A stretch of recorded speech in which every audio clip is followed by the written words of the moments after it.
موضوع امروزی ما یک موضوع خیلی مهم هست که دست کم نگیرین. بهترین زمان سفر به کشور ازبکستان کدام فصل یا کدام زمان هست؟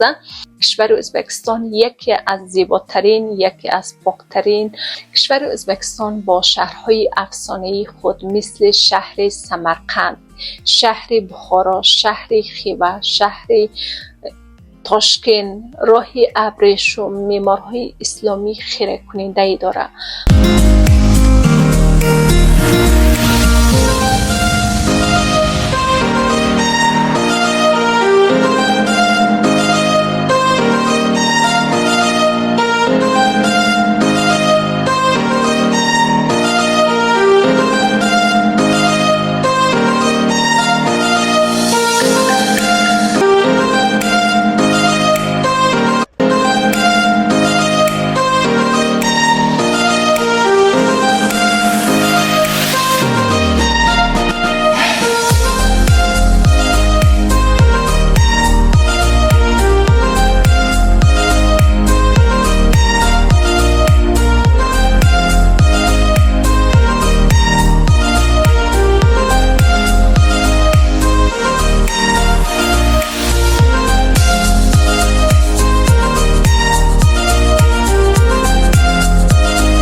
سلام عزیزان، خوش آمدین به ویدیوی امروزی ما که امروز آمدم درباره یک موضوع خیلی مهم همراه شما صحبت کنم.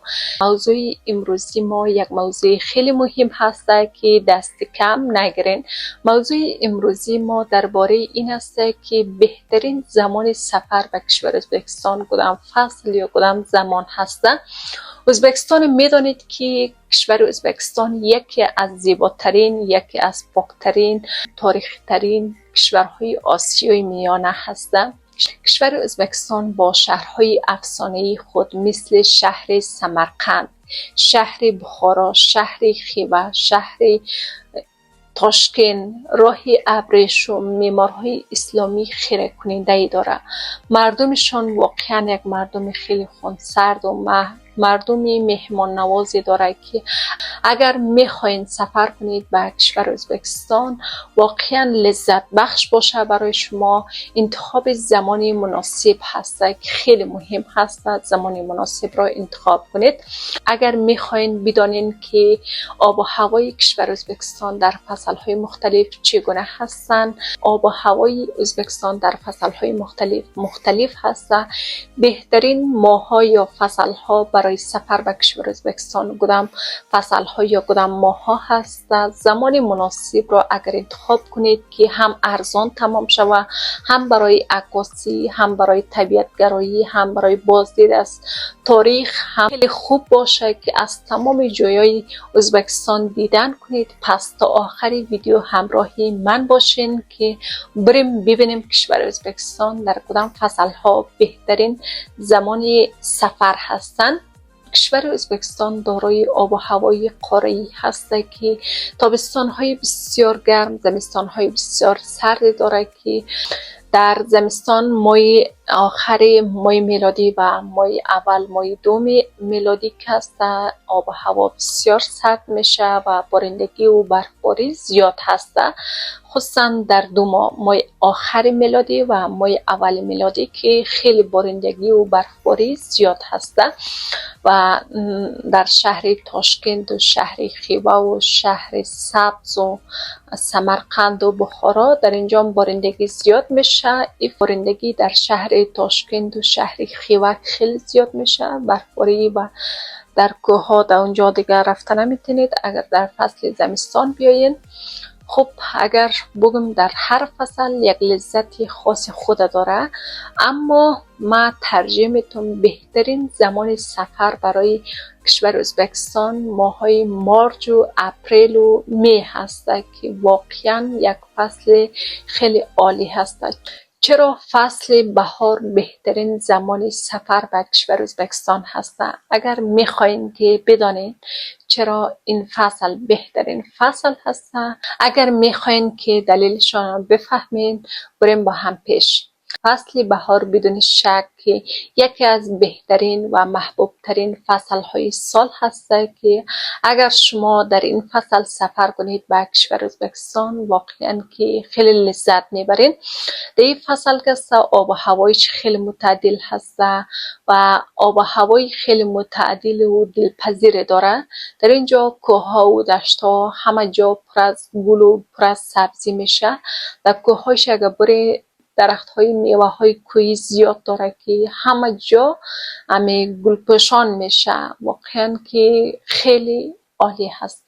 طبیعتشان در فصل بهار واقعا که بی‌نظیر هست. آب و هوایش خیلی عالی هست برای پیاده روی، برای چکر رفتن به شهرهای مختلف مثل شهر سمرقند و شهر بخارا و شهر خیوا که میوه خیلی زیاد داره. در این فصل همه میوه ها دیگه گل میکنه، همه درخت های میوه در این فصل گل میکنه. واقعا که خیلی قابل دیدن هست. در این فصل اگر بیاین واقعا که خیلی عالی هست. در این فصل همین جشن ها برگزار میشه، فستیوال های گل لاله برگزار میشه در شهرهای مختلف مثل شهر سمرقند و شهر تاشکند و شهر سبز و دیگر در شهرهای دیگر هم برگزار میشه. بهترین زمانی عکاسی هست. اگر کسایی که خیلی علاقمند به عکاسی هستن واقعا که در این فصل ها اگر بیاین خیلی لذت میبرین. در اواخر مارچ که است جشن های کلان نوروزی برگزار میشه که در سراسر کشور ازبکستان برگزار میشه که در این فصل موسیقی های محلی آماده میکنه که امی دیگه غذاهای محلی و لباس های صنعتی و در این فصل اگر بیاین فضای کشور بسیار شاد و دیدنی هست. واقعا که اینا خیلی به فرهنگ و به مدنیت خود خیلی احترام میگذاره. اینا اگر بگیم به زبانی ساده خود ما، اینا مردمشون خیلی شوقی هستن، خیلی خوش داره که دمی فصل ها و دمی جشن ها دیگه خدا مقبول جور کنه و دیگه خانه شانه امی گرد خانه شانه حتی امی کوچه و بازار همه جا دیگه گلپوش میشه. اگر خواستین که بیاین به کشور ازبکستان حتما در این فصل بیاین، یا در فصل بهار بیاین یا که در فصل خزان بیاین. اگر در فصل بهار بیاین واقعا که لذت میبرین. اگر در فصل تابستان بیاین اونقدر عالی نیسته به خاطر که آب و هوا خیلی گرم میشه. اگر شما در فصل تابستان بیاین در اینجا آب و هوایش خیلی گرم هسته. از روی صبح و بعد از ظهر شما بیرون براین، از روی روز برآمدن نمیتونید. اگر براینم لباس های خیلی نازک و نخی داشته باشین و همیشه در دستان آب یخ باشه.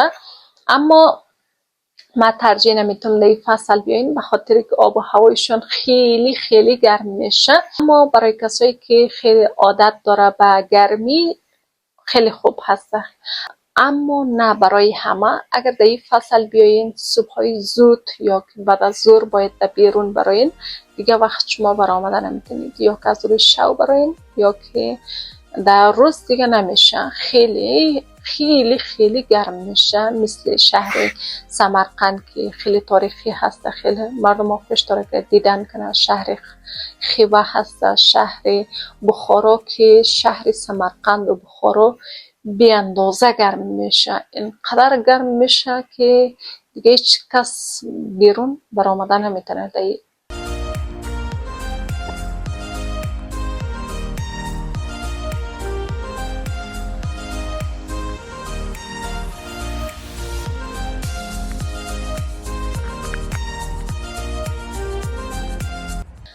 خب عزیزان، تشکر از اینکه تا آخر ویدیو همراه من بودید و امیدوارم که از این ویدیو خوشتان آمده باشه.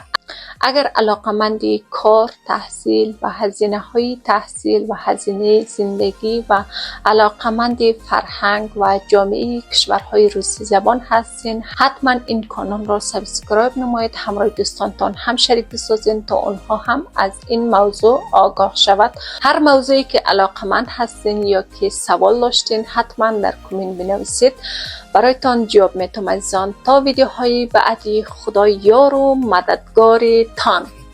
سابسکرایب و لایک یادتان نرود.